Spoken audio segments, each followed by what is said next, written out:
खेती करने के लिए हल बैल और बीज आदि कई चीज़ों की ज़रूरत होती है।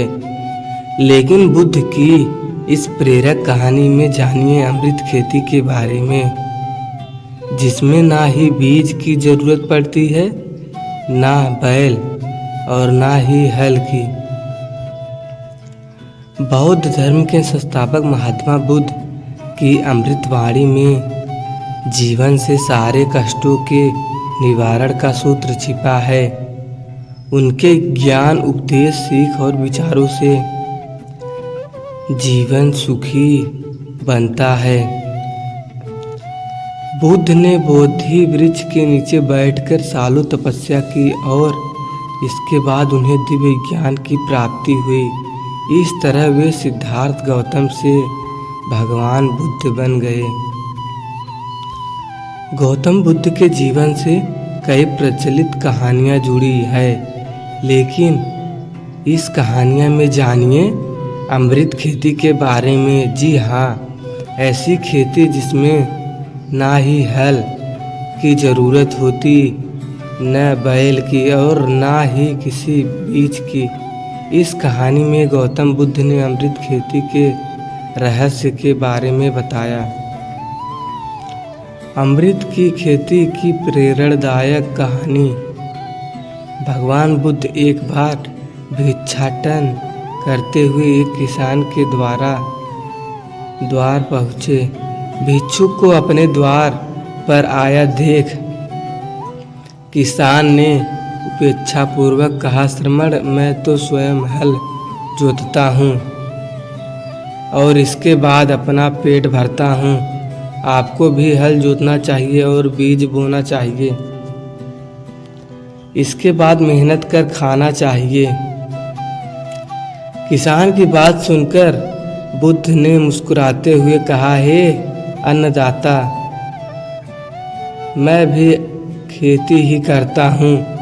बुद्ध की बात पर किसान को जिज्ञासा हुई और उसने कहा, तुम्हारे पास न ही हल है, देख रहा हूँ, ना ही बैल और ना ही खेती के लिए जमीन, तो तुम कैसे कह रहे हो कि तुम भी खेती करके ही खाना खाते हो? तुम अपनी खेती के संबंध में मुझे जरा समझाओ। बुद्ध ने किसान से कहा, मेरे पास श्रद्धा, भक्ति, आस्था, आदर, सम्मान और स्नेह भाव का बीज है। चित्त की शुद्धि, धर्म लाभ के लिए किया जाने वाला व्रत और नियम, इंद्रियां निग्रह, तप, योग साधना, समाधि, ब्रह्मचार्य, तपस्या रूपी वर्षा और जीव मात्र रूपी जोत और हल है। मेरे पास पापी भीरुता का दंड है। मेरे पास काले लोहे से सोना बनाने वाले सद्विचारों को पारस रूपी रस्सा है। स्मृति और जागरूकता रूपी हल की फाल और पेनी है। बुद्ध बोले, मैं वचन और कर्म में संयंत्र रखता हूँ। अपनी इस खेती को धनावश्यक नकारात्मक विचारों की घास से मुक्त रखता हूँ और आनंद की फसल काट लेने तक पूरी तरह से प्रयत्नशील रहना चाहता हूँ। प्रमाद के ही कारण आसुरी वृत्ति वाले मनुष्य मृत्यु से पराजित होते हैं और अप्रमाद यानी संत प्रवृत्ति वाले ब्रह्मा स्वरूप अमर हो जाते हैं। यही अप्रमाद तो मेरा बैल है, जो बाधाएं देखकर भी कभी पीछे मुंह नहीं मोड़ता।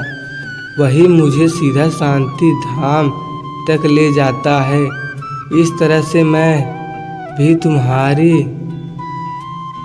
ही तरह किसान हूँ और अमृत की खेती करता हूँ।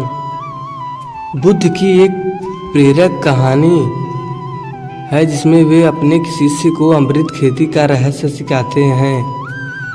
एक बार बुद्ध ने अपने शिष्यों से पूछा, क्या तुम अमृत की खेती करना चाहते हो? शिष्यों ने हैरानी जताई और पूछा, महाराज, अमृत तो देवताओं का अनमोल अमृत है, हम ऐसे कैसे प्राप्त कर सकते हैं? बुद्ध ने उनसे कहा, अमृत वास्तव में अपनी सोच और अच्छे कर्मों में छिपा होता है।